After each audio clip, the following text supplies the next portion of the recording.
The influence of Indian political thought tradition upon the historical underpinnings of Indian constitution. तो सबसे पहले हम लोग देखते हैं कि इंडियन पॉलिटिकल थॉट ट्रेडिशन क्या है, और फिर देखेंगे कि इंडियन कॉन्स्टिट्यूशन की हिस्टोरिकल अंडरपिनिंग्स को, हिस्टोरिकल बैकग्राउंड को ये इंडियन पॉलिटिकल थॉट कैसे इन्फ्लुएंस करता है।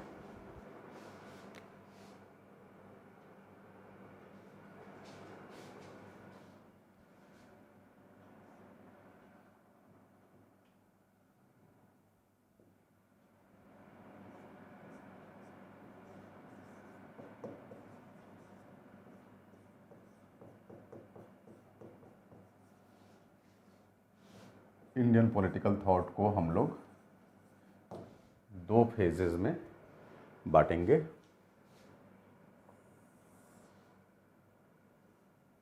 पहला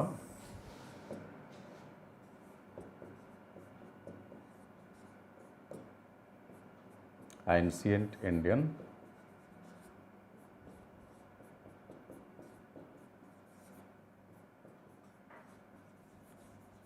पॉलिटिकल थॉट और दूसरा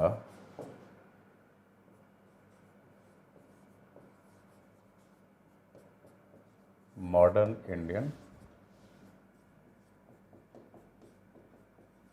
पॉलिटिकल थॉट। पॉलिटिकल थॉट को बेसिकली पॉलिटिकल थिंकर्स के माध्यम से पढ़ा जाता है, और पॉलिटिकल थिंकर्स अपने थॉट को अपनी सबसे महत्वपूर्ण रचना के माध्यम से शो करते हैं। रचना मतलब क्लासिक।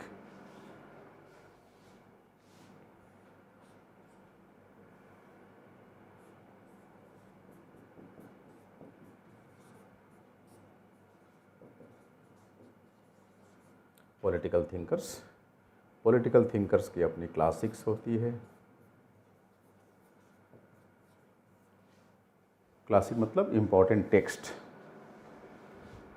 उस टेक्स्ट के अंदर पॉलिटिकल थिंकर का अपना पॉलिटिकल थॉट होता है जो हम तक पहुंचता है।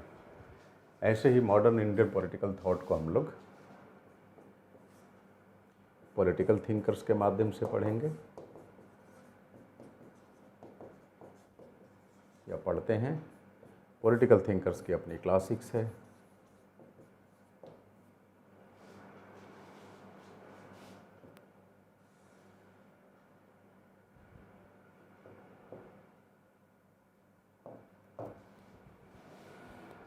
अब एंशिएंट इंडियन पॉलिटिकल थॉट को समझने के लिए बेसिकली हम लोग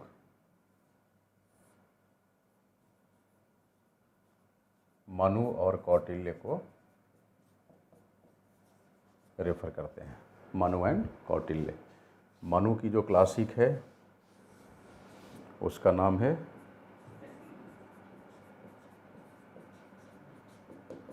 मनुस्मृति। इसका संबंध धर्मशास्त्र से है।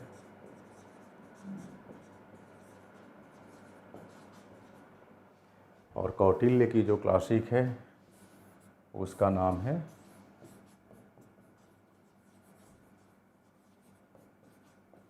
अर्थशास्त्र। ठीक है, तो अभी हम लोग समझेंगे कि मनुस्मृति के माध्यम से एंशिएंट इंडिया के अंदर किस तरह के पॉलिटिकल थॉट को प्रोपाउंड करते हैं, और कौटिल्य अर्थशास्त्र के माध्यम से किस तरह के पॉलिटिकल थॉट को रिप्रेजेंट करते हैं, प्रस्तुत करते हैं,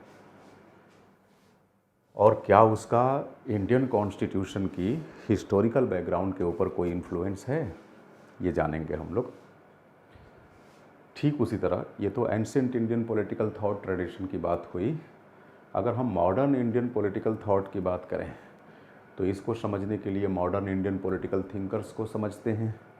मॉडर्न इंडियन पॉलिटिकल थिंकर्स अपनी अपनी रचनाओं के माध्यम से, अपने अपने क्लासिक्स यानी इम्पॉर्टेंट टेक्स्ट के माध्यम से हमें अपने थॉट से रूबरू कराते हैं। तो ये मॉडर्न इंडियन पॉलिटिकल थिंकर्स कौन हैं? मैं नेक्स्ट स्लाइड पे आता हूँ।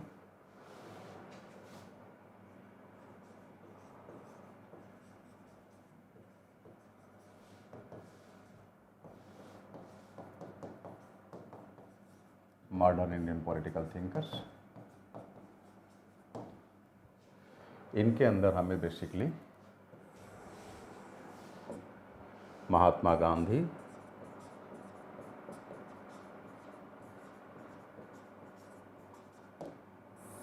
Doctor B.R. अम्बेडकर,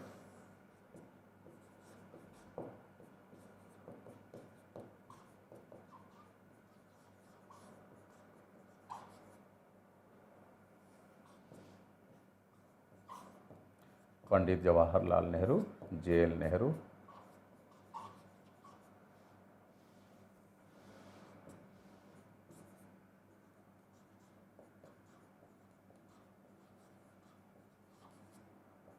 राम मनोहर लोहिया,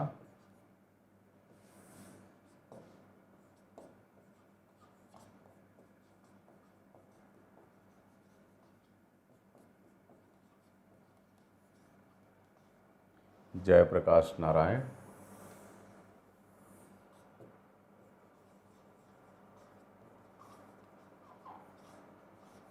दीनदयाल उपाध्याय,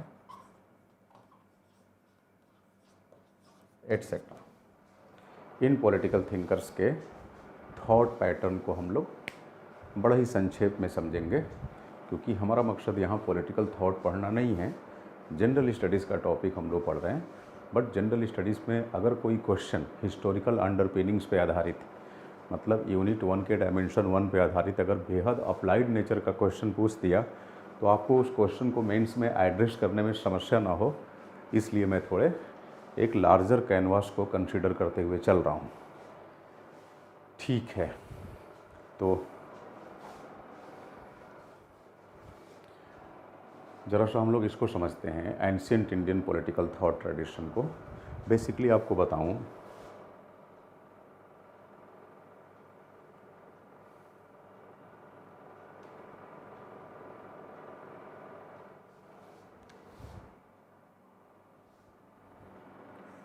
मैं संक्षेप में लिख रहा हूँ, ancient Indian political thought tradition. Ancient Indian political thought tradition, इसकी दो स्ट्रीम्स हैं, दो धाराएं हैं, two streams. First,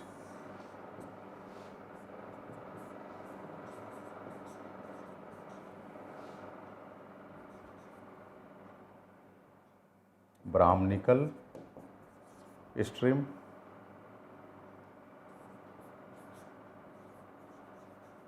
Brahmanical stream, और दूसरी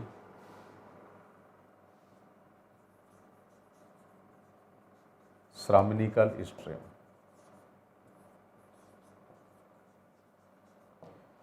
ब्राह्मण धारा और श्रमण धारा, ये ancient Indian political thought tradition की दो धाराएं हैं, दो स्ट्रीम्स हैं। ठीक है, ये जो ब्राह्मणिकल स्ट्रीम है, it follows the traits of Vedas. ये वेदों की परंपरा को फॉलो करती है।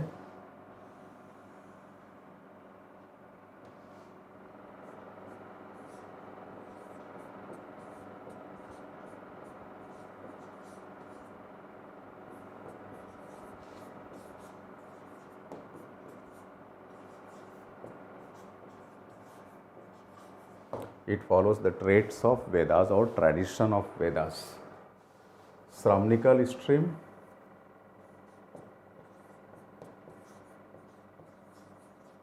it doesn't follow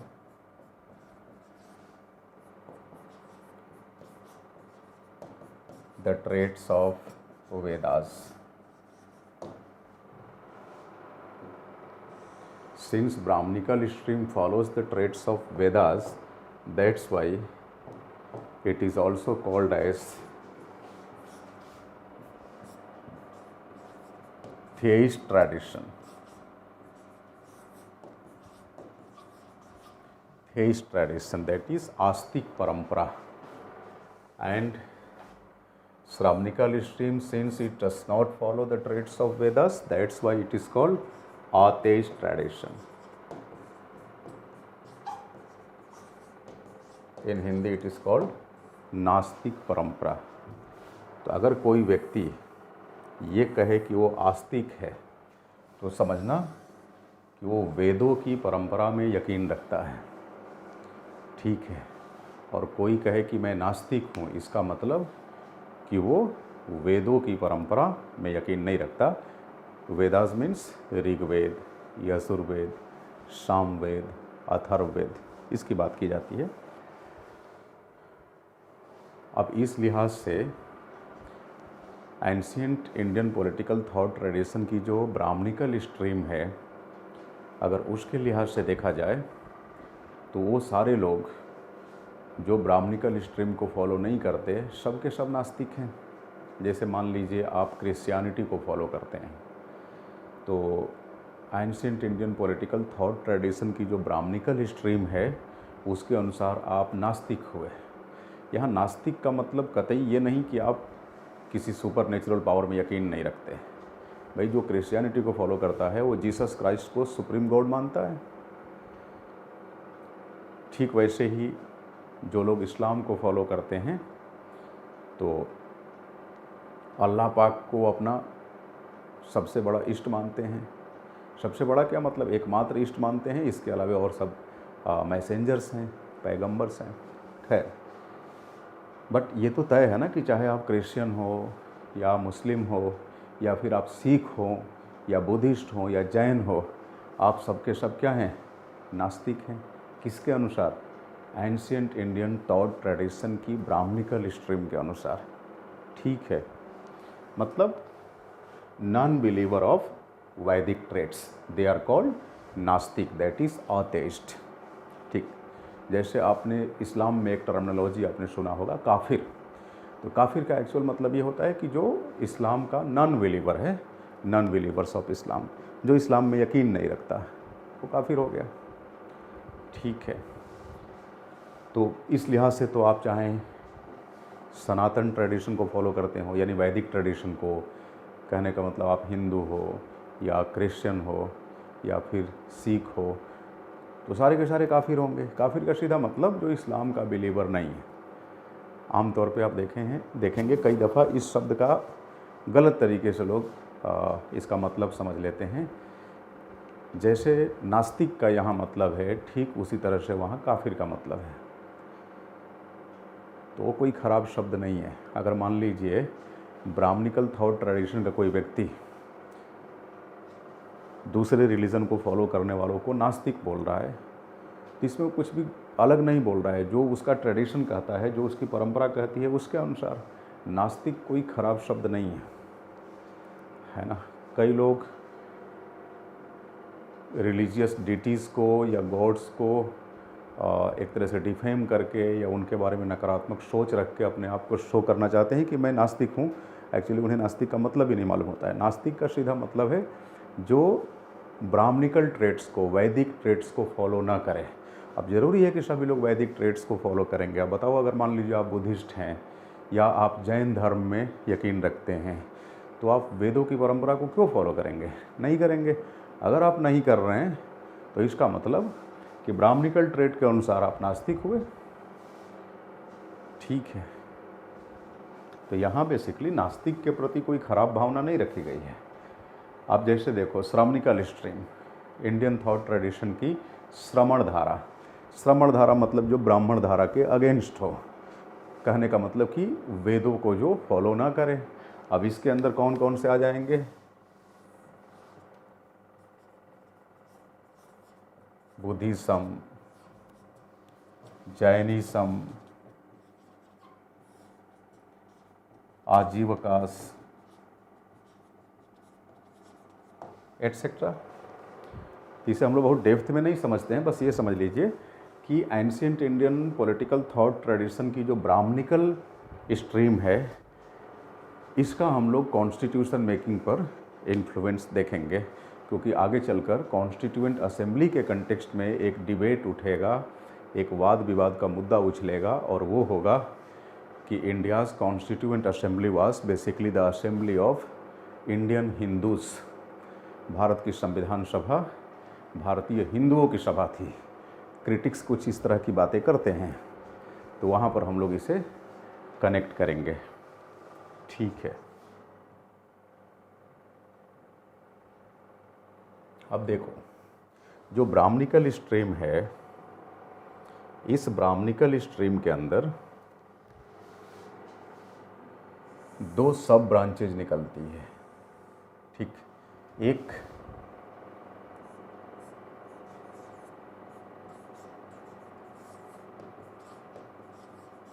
the tradition of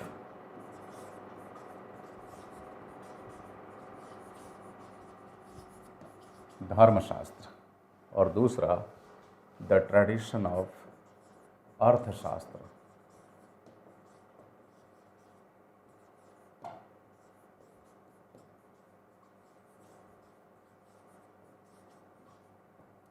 the tradition of अर्थशास्त्र। ठीक है, ये जो धर्मशास्त्र का ट्रेडिशन है, इस पे मुखर होकर, मतलब क्लियर कट मैनर में अगर कोई कुछ कहता है तो वो है बेसिकली मनु। मनु की क्लासिक क्या है? मनुस्मृति। मनुस्मृति के अंदर वो सारे कायदे कानून दिए गए हैं जिसके अनुसार आपकी पारिवारिक व्यवस्था, सामाजिक व्यवस्था, सांस्कृतिक व्यवस्था का संचालन होता है। Means it contains all those norms which are used to regulate your social behaviour, your family relationship, your cultural relationship. तो आप कह सकते हैं कि मनुस्मृति के अंदर सोशियो कल्चरल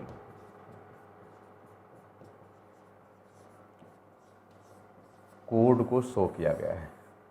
सामाजिक सांस्कृतिक कोड मतलब नियमों का संग्रह, कानूनों का संग्रह।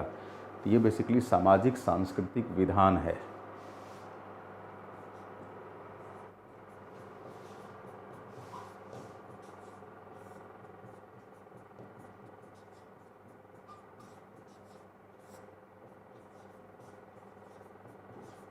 सामाजिक सांस्कृतिक विधान, क्योंकि देखो Manusmriti belongs to the tradition of Dharmashastra and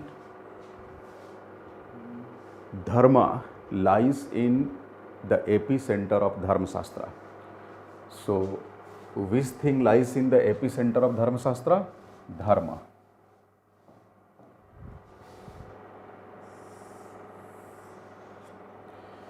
Here the literal meaning of dharma is duty, that is kartabya.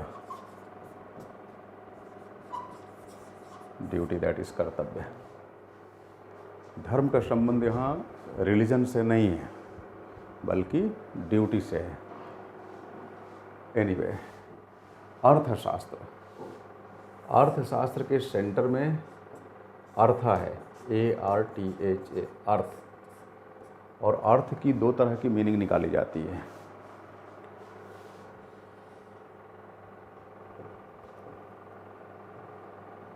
देखो, एक लिमिटेड कंटेक्स्ट में और एक ब्रॉडर कंटेक्स्ट में। Limited context and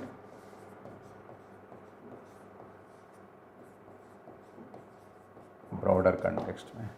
limited context में the meaning of earth is wealth, wealth.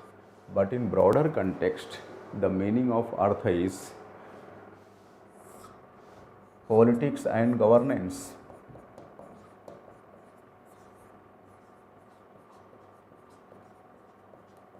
Politics and governance, ठीक है। The entire text named Arthashastra is largely dominated by the issues concerning politics and governance। इसके अंदर state craft पे चर्चा की गई है, ओवरसीज़ पॉलिसी पे चर्चा की गई है। तो यहाँ जो मसले हैं वो बेसिकली राजनीति और अभिशासन से संबंधित है, पॉलिटिक्स एंड गवर्नेंस से संबंधित है। ठीक है, आपको बताऊं,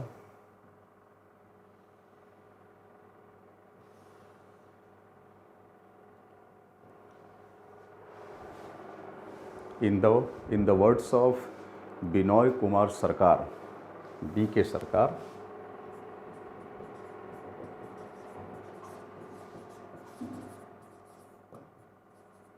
in the words of Binoy Kumar सरकार,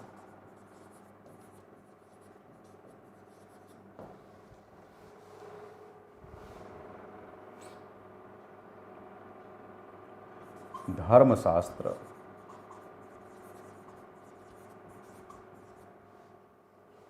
connotes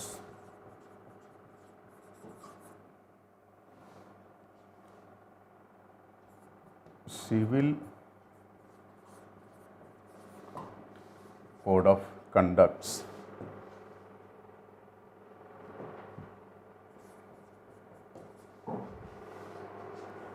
while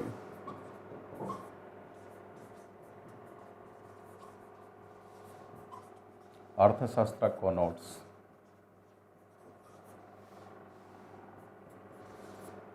the political issues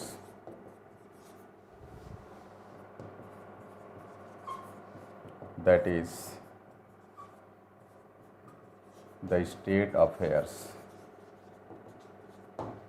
This statement is very much similar to the statement of Aristotle about the relationship between political and personal.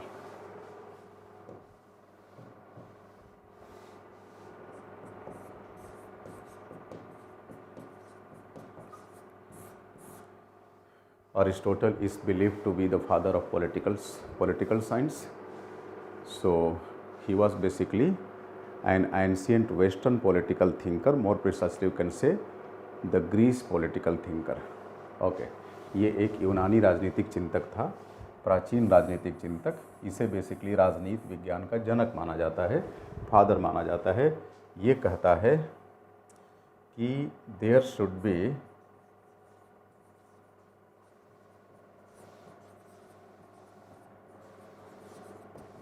a clear cut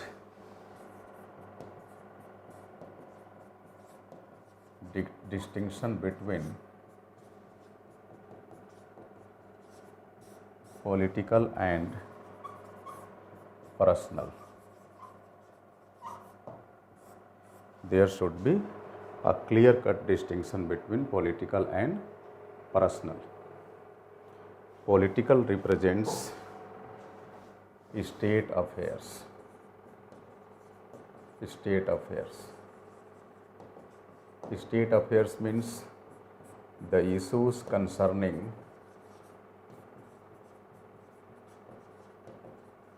the public life. The issues concerning the public life. And personal means the issues concerning the socio-cultural life. The socio-cultural life means all those issues that are confined to the four walls of the families. हर वो मुद्दे जो परिवारों की चार दीवारियों से जुड़े हों उनको हम पर्सनल मुद्दे कहते हैं, और हर वो मुद्दे जो सार्वजनिक क्षेत्र से जुड़े हों उनको हम पॉलिटिकल कहते हैं। पॉलिटिकल। अब सार्वजनिक क्षेत्र से जुड़े मुद्दे को यानी कलेक्टिव लाइफ से जुड़े हुए मुद्दों को हम स्टेट अफेयर्स भी कहते हैं, राज्य के मामले जिन पर सरकारें एक्ट करती हैं। समझ रहे मेरी बात? जिन पर सरकारें निर्णय लेती हैं।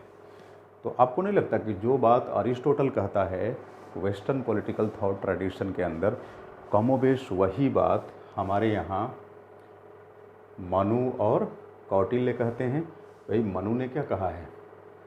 मनु ने बेसिकली सोशियो कल्चरल कोड दिया है। सोशियो कल्चरल कोड मतलब पारिवारिक जीवन से संबंधित मुद्दों को कैसे संचालित करें। और कौटिल्य किसकी बात करते हैं? कौटिल्य बात करते हैं पॉलिटी एंड गवर्नेंस यानी स्टेट रिलेटेड इश्यूज़। तो आपको नहीं लगता कि कौटिल्य का संबंध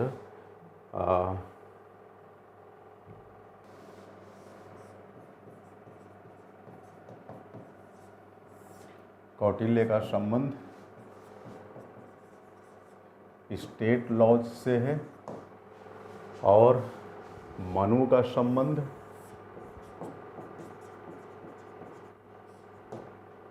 कल्चरल लॉज से है, फैमिली लॉज से है।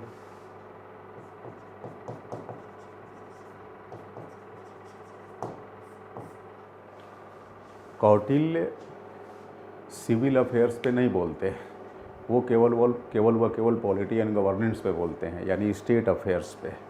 और कौटिल्य ने मनु को अपनी मौन सहमति दे दी है।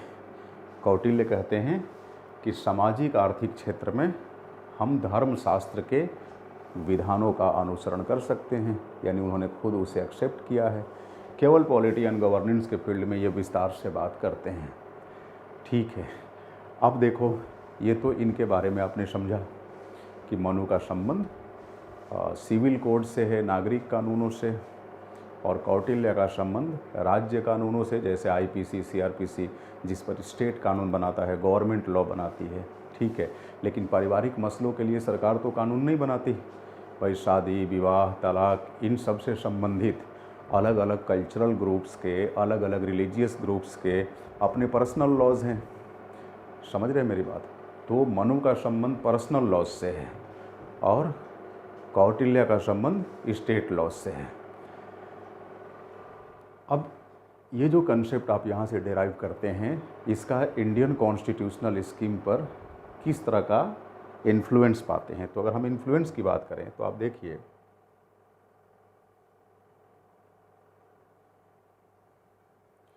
अभी भी हमारे यहाँ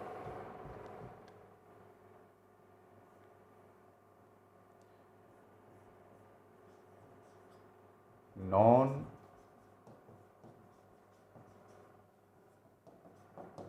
यूनिफॉर्म सिविल कोड है कि नहीं? नॉन यूनिफॉर्म सिविल कोड, नागरिक कानून एक जैसे नहीं हैं। मुसलमानों के अपने पर्सनल लॉज हैं, ईसाइयों के अपने पर्सनल लॉज हैं, हिंदुओं के अपने पर्सनल लॉज हैं। तो नॉन यूनिफॉर्म सिविल कोड है। यही बात पॉलिटिकल साइंस का फाउंडर भी कहता है, फादर भी कहता है, अरिस्टोटल। यही बात ancient Indian political thought tradition में मनु और कौटिल्य भी कहते हैं। आज भी हमारे यहाँ even after the commencement, I mean even after 70 years, most probably 70 years of the commencement of Indian Constitution, we are still following non-uniform civil code। वो अलग बात है, मांगे उठ रही है, बट अभी भी प्रैक्टिस में क्या है? Non uniform civil code. अगर आप कॉन्स्टिट्यूशन के अंदर देखें तो देखिए, आर्टिकल 13 क्लॉज 3 बताता है कि लॉ किसे कहते हैं। Article 13 clause 3 tells us about the meaning of law, और इसमें बताता है कि हर प्रकार के conventions, enactments, legislations, administrative decisions, governing orders, they all are law within the purview of article 13। But यहीं पर एक नोटेबल पॉइंट भी आपको देखने को मिलेगा कि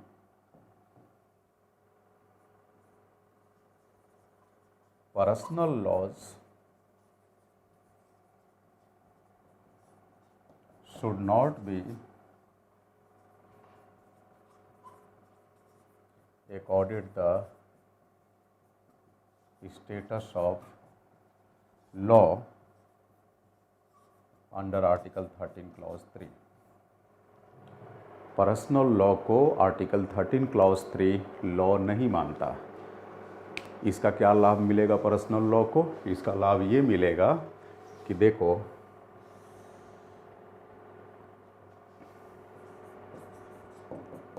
आर्टिकल 13 क्लॉज 1 और आर्टिकल 13 क्लॉज 2 में साफ साफ लिखा है कि article 13 clause 1 deals with pre constitutional laws,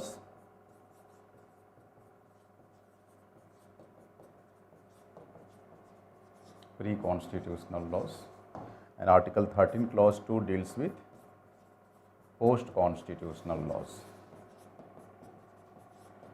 Do you know the meaning of pre-constitutional laws and post-constitutional laws? Pre-constitutional laws means those laws which were, brought into practice immediately before the commencement of the constitution. संविधान लागू होने से just पहले जिन कानूनों को हमने व्यवहार में अपनाया था और वो अभी भी मतलब संविधान लागू होने के बाद भी बने हुए हैं, उनको बोला गया प्री कॉन्स्टिट्यूशनल लॉ. और post constitutional laws means those laws which were put into practice after the commencement of the constitution means 26 January 1950 on and aftermath. On और आफ्टरमाथ 26 जनवरी 1950 को या उसके उपरांत जो कानून बनाए गए उनको हम पोस्ट कॉन्स्टिट्यूशनल लॉ कहते हैं. अब देखो, इन दोनों लॉ के साथ एक कंडीशन है. इन दोनों लॉ के साथ एक कंडीशन है. कंडीशन ये है कि दे shouldn't be inconsistent with the fundamental rights. ये मौलिक अधिकारों से असंगत नहीं होने चाहिए. अगर मान लीजिए कि कोई प्री कॉन्स्टिट्यूशनल लॉ या पोस्ट कॉन्स्टिट्यूशनल लॉ किसी फंडामेंटल राइट को एनक्रोच कर रहा है, उसको वायलेट कर रहा है, जैसे मान लो कि ये कोई प्री कॉन्स्टिट्यूशनल या पोस्ट कॉन्स्टिट्यूशनल लॉ है और यहाँ पर कोई फंडामेंटल राइट है, फंडामेंटल राइट, और यहाँ पर प्री या पोस्ट कॉन्स्टिट्यूशनल लॉ है. माना कि प्री कॉन्स्टिट्यूशनल लॉ का this much portion, this one is inconsistent to this much portion of the fundamental right. Okay, in that situation the inconsistent part of this law shall have to be declared as unconstitutional. Remaining portion may be provided with the validity, but inconsistent part of either a pre-constitutional law or a post-constitutional law cannot be accorded any kind of constitutionality or validity. Why? Because every law, whether it's been the pre-constitutional law or it's been the post-constitutional law, they should have to remain consistent with the fundamental right. In case of any kind of inconsistency, the inconsistent part of such law shall be declared as null and void. ठीक, सीधी सपाट भाषा में कहो तो अगर किसी law ने fundamental right को वायलेट किया तो हमारी जुडिशियरी उसका जुडिशियल रिव्यू कर डालेगी, यानी न्यायपालिका हस्तक्षेप करेगी. लेकिन चूंकि देख रहे हैं यहाँ पर्सनल लॉज को हमने आर्टिकल 13 क्लॉज 3 के तहत लॉ माना ही नहीं, तो personal law can not B challenged before any court of law. समझ रहे हैं, ये छूट दी गई. भाई जुडिशियरी क्या है? जुडिशियरी भी कुछ मामलों में स्टेट है, कुछ मामलों में नहीं है. आगे मैं आपको पढ़ाऊंगा आर्टिकल 12 का इंटरप्रिटेशन. तो कहने का मतलब कि जुडिशियरी भी पर्सनल लॉ के एम्बिट में एनक्रोचमेंट नहीं करेगी. लेकिन ध्यान रखेंगे, जुडिशियरी को हम लोग क्लियरली स्टेट नहीं मानते. अगर क्लियरली उसे स्टेट मानते तब तो यहाँ कंप्लीट बैन हो जाता जुडिशियरी पर. फिर पर्सनल लॉ का कोई भी मैटर जुडिशियरी एंटरटेन ही नहीं कर पाती. लेकिन कुछ अवसरों पर जुडिशियरी को एंटरटेन करने का अवसर मिल जाता है. जैसे तमाम ऐसी केसेस पाएंगे जिनको लेकर यूनिफॉर्म सिविल कोड की मांग उठती है. आखिर उन केसेस पर कोर्ट का जजमेंट तो है ही है, तो कोर्ट मतलब हस्तक्षेप करता है. लेकिन जिस प्रकार प्री और पोस्ट कॉन्स्टिट्यूशनल लॉ को लेकर जुडिशियरी के पास जुडिशियल रिव्यू का स्कोप है, पर्सनल लॉ को लेकर उतना नहीं है, क्योंकि पर्सनल लॉ अलग अलग कल्चरल ग्रुप्स के कल्चरल वैल्यूज़ और प्रिंसिपल्स के आधार पर संचालित होते हैं. समझ रहे हैं मेरी बात? अब जैसे मान लो Muslim personal law, it follows the provisions of शरीयत. अब शरीयत के अंदर जो प्रावधान है उसका अनुसरण करता है. ठीक है, मतलब पर्सनल लॉज स्टेट नहीं बनाता है.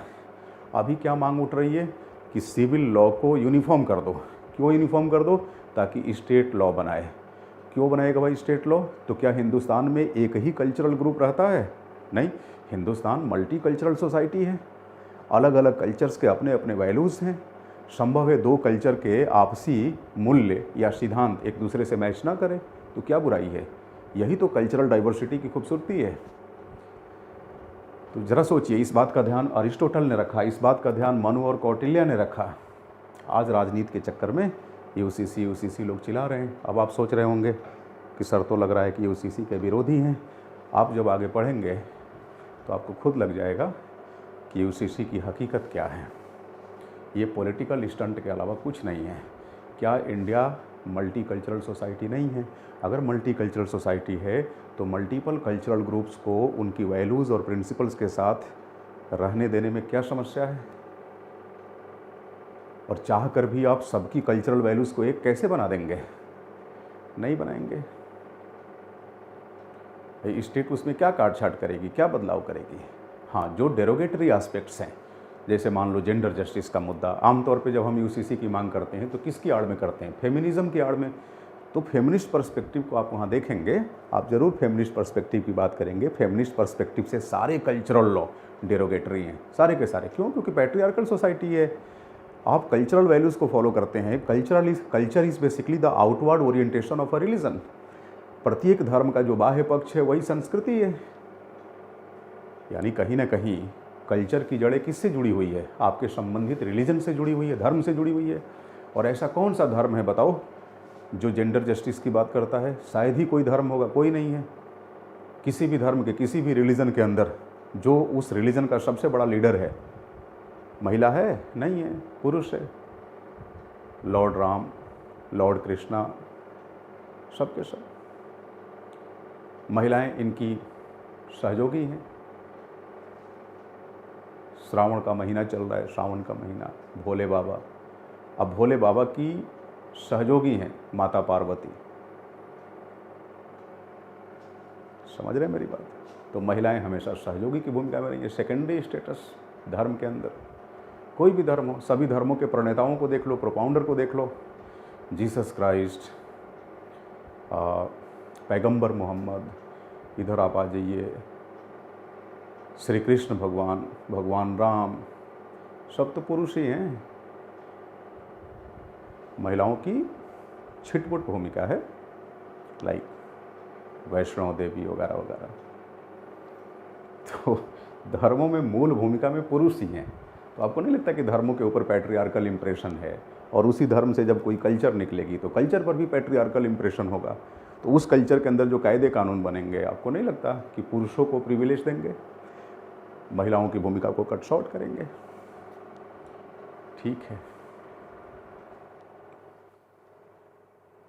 तो आप देखिए ज़रा, हमारी कॉन्स्टिट्यूशन मेकिंग जब चल रही थी तो उस समय क्या हमने सिविल कोड को यूनिफॉर्म किया? नहीं किया। वो अलग बात है कि आर्टिकल 44 में डीपीएसपी के अंदर लिख दिया कि there should be a uniform civil code, होना चाहिए। तो ठीक है, कल्चरल अफिनिटी आ जाएगी तो हो जाएगा। जब तक कल्चरल अफिनिटी नहीं है तब तक कैसे संभव है? और DPSPs are non justiciable in nature, they can not be enforced in a court of law.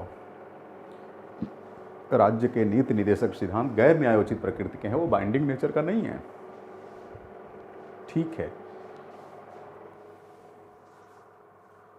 तो मेरा कहने का मतलब ये कहा जा सकता है ना कि ancient Indian political thought tradition shows its influence upon the concept of non-uniformity in civil affairs in India. So Indian Constitution makes the provision for non-uniformity in civil affairs. ये तो है ना व्यवस्था। सामाजिक मामले में हम एक जैसा कानून फॉलो नहीं करते, नागरिक मामलों में हम एक जैसा कानून फॉलो नहीं करते। अब जो इनहेरिटेंस से रिलेटेड लॉ हैं, है ना, वो क्रिश्चियंस और हिंदूज़ में बिल्कुल अलग अलग हैं, एक जैसे नहीं हैं। एडॉप्शन से संबंधित लॉ, मैरिज और डिवोर्स से संबंधित लॉ अलग अलग कल्चरल ग्रुप्स में अलग अलग हैं, एक जैसे नहीं हैं। तो यहाँ पर कौटिल्य और मनु दोनों का इम्प्रेशन आप इंडियन कॉन्स्टिट्यूशन की हिस्टोरिकल अंडरपिनिंग में पाएंगे।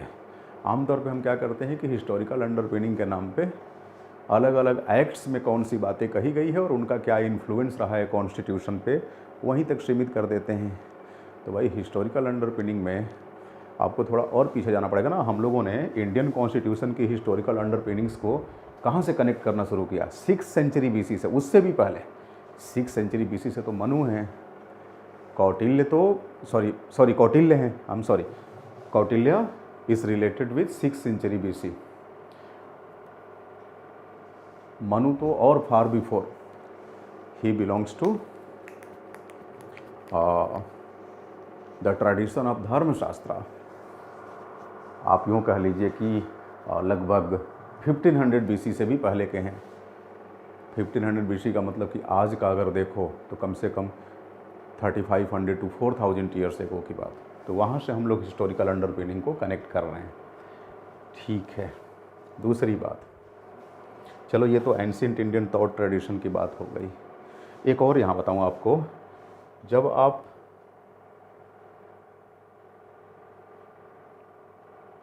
कौटिल्य को रेफर करते हैं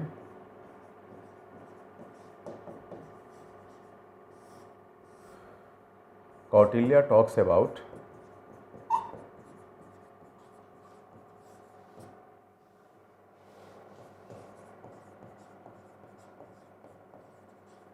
बेनेवोलेंट रूलर।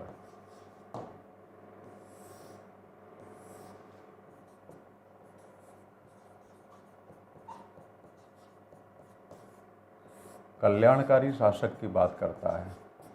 कल्याणकारी शासक क्या करेगा? जनता का वेलफेयर करेगा। यानी a benevolent ruler would be following the path of what? Welfarism.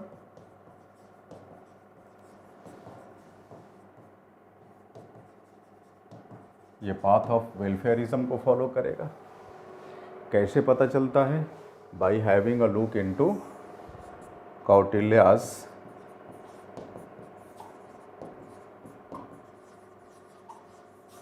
theory of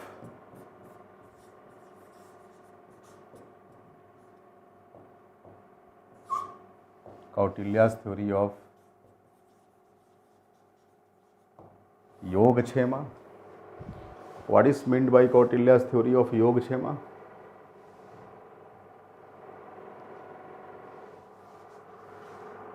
Yoga means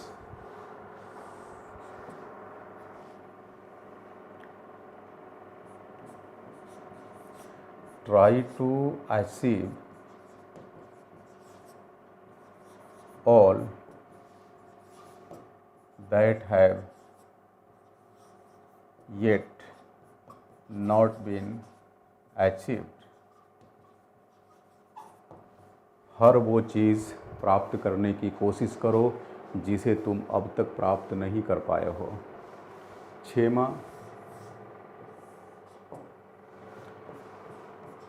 that which have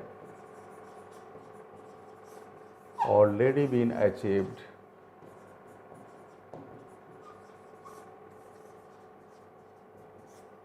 should be tried to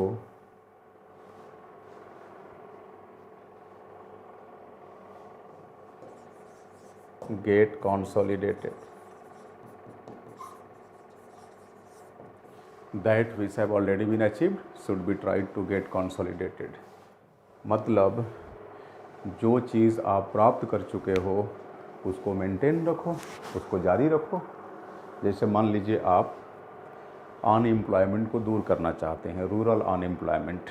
आप गवर्नमेंट हैं, यानी आप शासन में हैं, सत्ता में हैं। आपने क्या किया? मनरेगा स्कीम चालू कर दिया, महात्मा गांधी नरेगा। ठीक है, अब मनरेगा के अंदर साल भर में 100 दिन का रोज़गार दिया जाएगा ग्रामीण बेरोजगारों को। ठीक है, ये तो आपने प्राप्त कर लिया है, इसको आप मेंटेन रखिए, प्लस साथ में कोई दूसरी स्कीम चलाओ जिससे लोगों की अनएम्प्लॉयमेंट को और अधिक दूर किया जा सके। जो दूसरी स्कीम लाओगे वो किसका हिस्सा है? योग का। जो पहले से स्कीम ला चुके हो उसे मेंटेन रखोगे, वो किससे संबंधित है?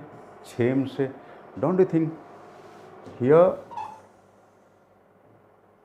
The theory of Yogakshema, the theory of योगक्षेमा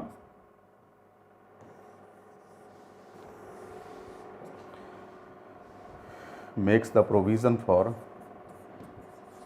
welfare state. It talks about welfare state. Don't you think India is a welfare state?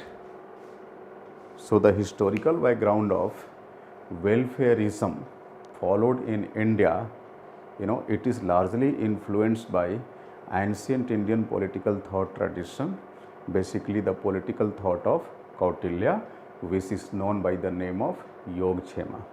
Hopefully you would be understanding it. आशा करता हूँ आप इसे समझ रहे होंगे।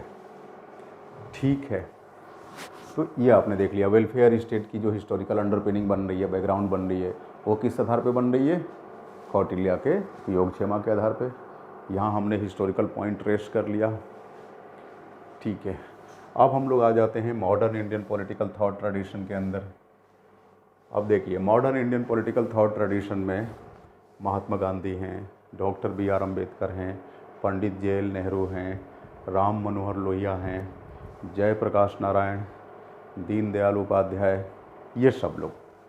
यहाँ पर हम दो चीज़ें देखेंगे। आपको मैं पहले पढ़ा चुका हूँ कि इंडिया एक पोस्ट कॉलोनियल स्टेट है। इंडिया इज अ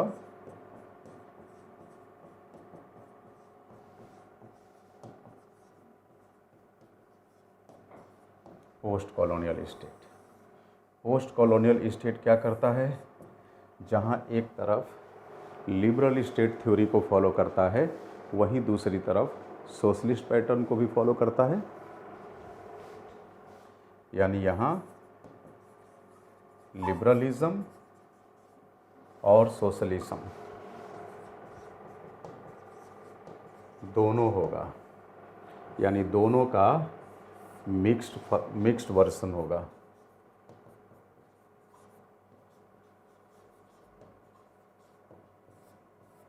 कहने का मतलब कि हमने क्या किया कि western world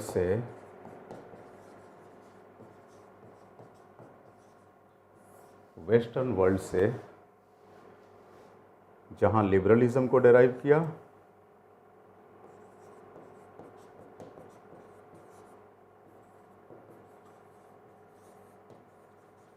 and at the same time we have also derived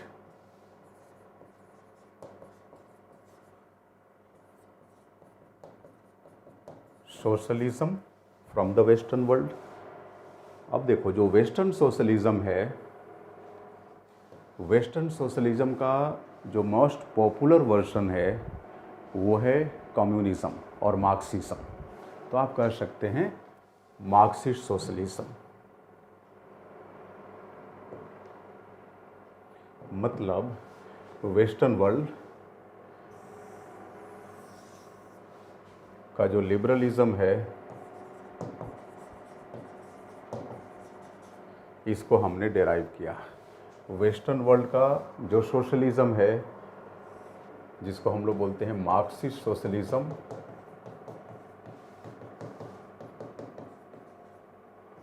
इसको भी डेराइव किया।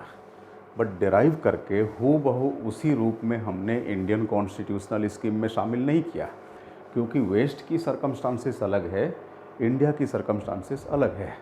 तो जब हमने लिबरलिज्म को यहाँ से डेराइव किया तो सबसे पहले क्या किया, इसका हमने भारतीयकरण किया, इसको हमने इंडियनाइज्ड किया।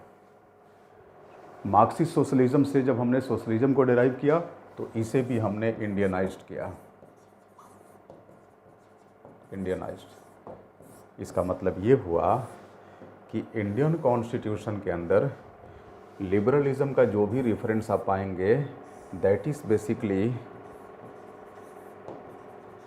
The Indian version of liberalism, and the kind of socialism you derive from the Western world, obviously it would be the Indian version of socialism.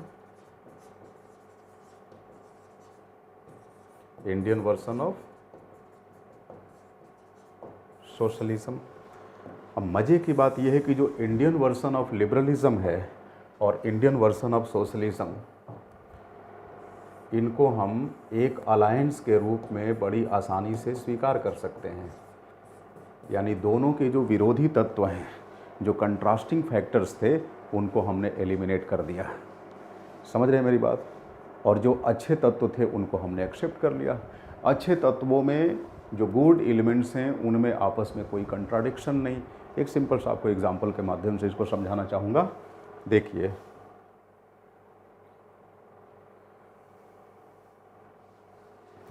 जो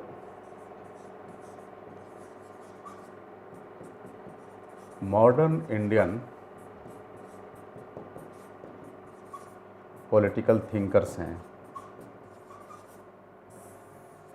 जैसे गांधी, लोहिया, जेपी,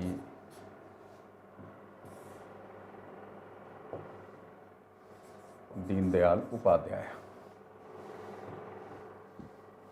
अब देखिए, सोशलिस्ट स्कॉलर के रूप में नो डाउट अगर मुखर रूप में देखें तो लोहिया, जेपी और दीनदयाल उपाध्याय गांधी की तुलना में कहीं बड़े समाजवादी चिंतक रहे हैं भारत के, बट फिर भी हम लोग इन टोटालिटी इन सब को कंसिडर करेंगे।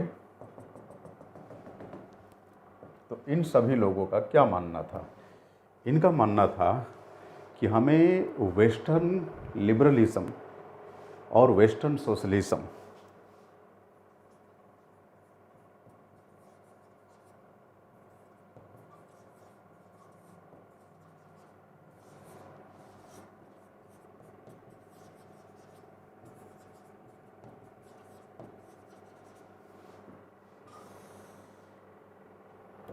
दोनों से, मतलब दोनों के ड्रॉबैक से इक्वल डिस्टेंस मेंटेन करनी है। इक्वल डिस्टेंस मेंटेन करनी है, लेकिन दोनों के मेरिट से, दोनों के मेरिट्स को हमें एक्सेप्ट कर लेना है। तो देखो, वेस्टर्न लिबरलिज्म की मेरिट क्या है? इसकी मेरिट है liberty, liberty, rights etcetera. Western socialism की मेरिट क्या है? Equality, justice, fraternity etcetera. समझ रहे हैं मेरी बात? अब सवाल ये उठता है कि हमारे जो पॉलिटिकल स्कॉलर्स थे उनको इन दोनों आइडियोलॉजीज़ के अंदर क्या ड्रॉबैक्स दिखा, क्या इनको डिमेरिट्स दिखी? आप मेरे साथ साथ बोर्ड वर्क करते चलेंगे या लिख के थोड़ा समय दे दूं क्या? मैं हट जाता हूं।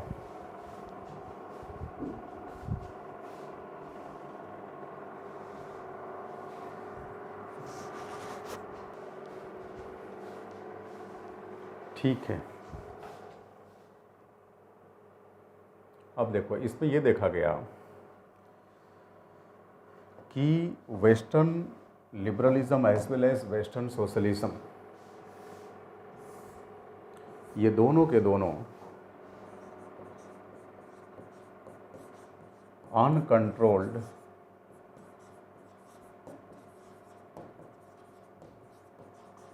मटेरियलिज्म को फॉलो कर रहे हैं। यानी ये अनियंत्रित भौतिकवाद को बढ़ावा दे रहे हैं। अनकंट्रोल्ड मटेरियलिज्म को सामान्य भाषा में समझ सकते हैं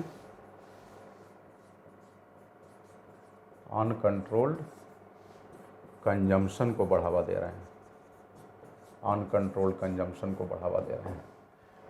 अब अनकंट्रोल्ड कंजम्पशन होगा तो बताओ, जो ताकतवर होगा, जो संपन्न होगा, वो अधिक कंज्यूम करेगा, जो नहीं होगा वो कम करेगा।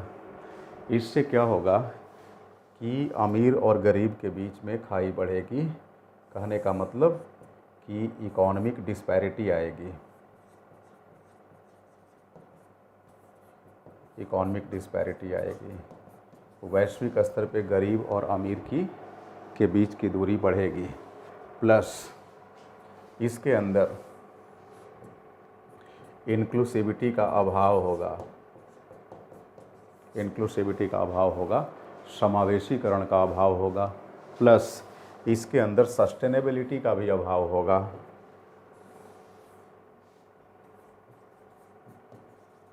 सस्टेनेबिलिटी, मान लीजिए आप रिसोर्सेस यूज करेंगे बेतहाशा दर से, तो ज़रा सोचिए क्या अपनी कमिंग जनरेशन्स के लिए रिसोर्सेज को रख पाएंगे? नहीं रख पाएंगे। यही तो है अनकंट्रोल्ड कंजम्पशन या अनकंट्रोल्ड मटेरियलिज्म।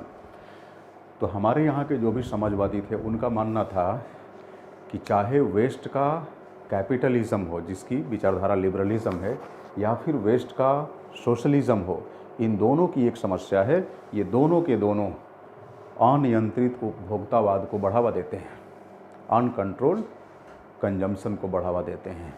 इससे क्या होगा कि रिसोर्सेज को लेकर हम इंक्लूसिविटी को फॉलो नहीं कर पाएंगे, रिसोर्सेज तक समावेशी पहुंच सुनिश्चित नहीं हो पाएगी, प्लस हम रिसोर्सेज की संधारणीयता का भी ध्यान नहीं रख पाएंगे, सस्टेनेबिलिटी का भी ध्यान नहीं रख पाएंगे। इससे क्या होगा कि हम प्रकृति को नुकसान पहुंचाएंगे, अपनी आने वाली जनरेशन्स का ध्यान नहीं रखेंगे। तो हमारे समाजवादियों ने ये माना कि यूँ तो सोशलिज्म के अंदर प्राइवेट प्रॉपर्टी का कंसेप्ट नहीं है, बावजूद इसके वहाँ देखा गया है कि जो क्लास, जो वर्ग सत्ता में होता है वो कहीं ना कहीं संसाधनों को, इकोनॉमिक रिसोर्सेज को सेंट्रलाइज्ड कर ही लेता है। नाम के लिए कहा जाता है कि economic resources are owned and controlled by state and state ensures the equitable and justiciable distribution of economic resources amongst the masses। But नाम का, व्यवहार में वहाँ भी कहीं ना कहीं कंसंट्रेशन ऑफ वेल्थ को बढ़ावा मिलता है। खैर, ये दोनों की समस्या है। हमारे सोशलिस्ट थिंकर्स ने पाया कि जिस राह पे कैपिटलिज्म है उसी राह पे कहीं ना कहीं सोशलिज्म है, तभी तो दोनों अपने अपने उद्देश्यों को अभी तक पूर्ण नहीं कर पाए हैं। जहाँ सोशलिज्म है क्या गरीबी मिट गई, बेरोजगारी मिट गई? नहीं। जहाँ लिबरलिज्म है क्या जस्टिस मेंटेन हो गया, लिबर्टी मेंटेन हो गई, सभी को एक जैसा राइट्स मिल गया? नहीं। तो समस्याएं हैं।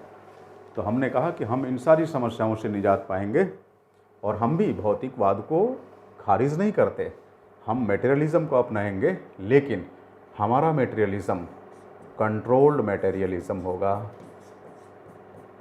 Controlled materialism.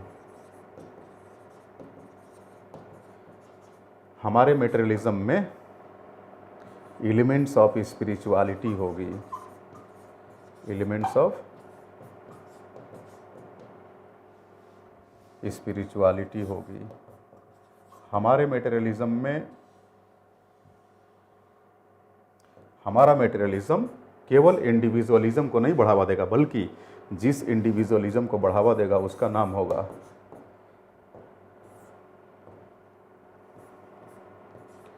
Integral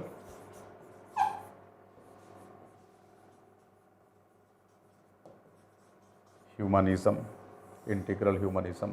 and this was the political idea of Deendayal Upadhyay. समझ रहे हैं मेरी बात? तो अब जब हम इंटीग्रल इंडिविजुअलिज्म या ह्यूमनिज्म की बात करेंगे तो जाहिर सी बात है समाजवाद और पूंजीवाद दोनों की अच्छाइयों को हमने स्वीकार कर लिया, और जब अच्छाइयों को स्वीकार करेंगे तो अब इंडियन कॉन्स्टिट्यूशनल स्कीम में आप देखेंगे कि लिबरलिज्म के नाम पे liberty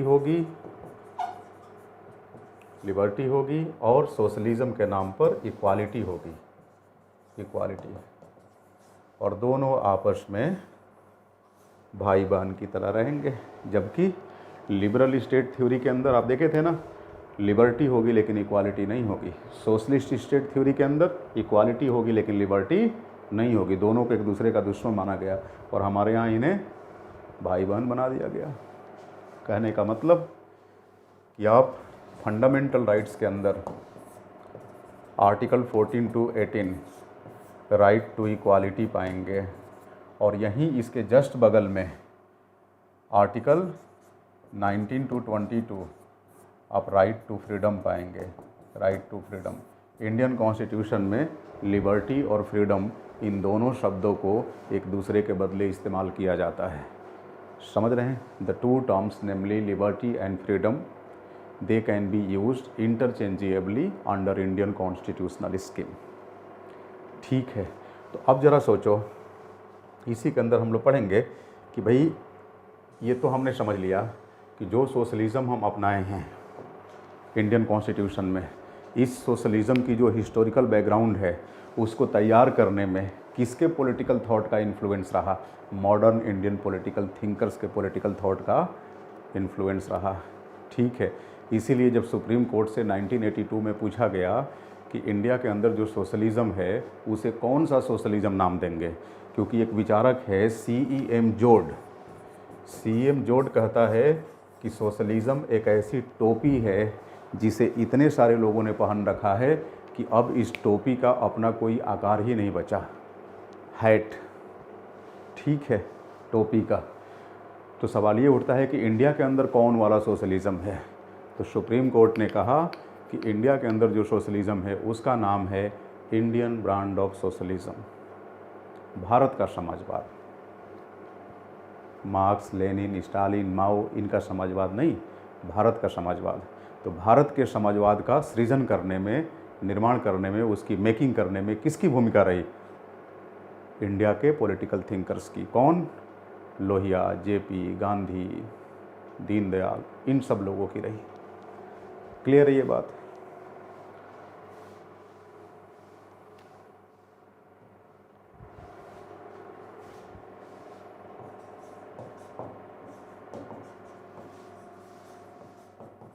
doctor Ambedkar on democracy. अब इंडिया के अंदर जो डेमोक्रेसी की जो हिस्टोरिकल अंडरपिनिंग है उसको डॉक्टर BR अम्बेडकर का थॉट कैसे इन्फ्लुएंस करता है, इसके बारे में हम लोग पढ़ेंगे।